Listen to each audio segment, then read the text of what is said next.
Keturis maksimum. O, jūs filmuojat? Imk. Labą dieną, galit pakalbinti. Norim pakalbinti apie kelius, apie duobes. Žiūrėk, laivą daromės. Kaip sakykit, jums ten tie keliai dabar?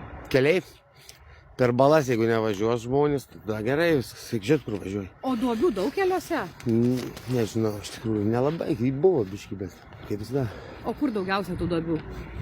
Po sniego turbūt ten. Autostradą važiavot? Balose nevažiavau.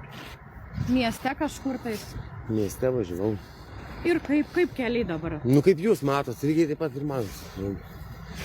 Nu kaip visą laiką, keliai po žiemos visą laiką tokį būna, ne? Problematiški? Ne, nu vairuotojai gal. Ta prasme, nemato kažkaip, arba nesisaugo. Kaip per balas nevažiuokit, ir viskas. Žiūrėkit, interviu daviau, dar per žinias parodys. Jis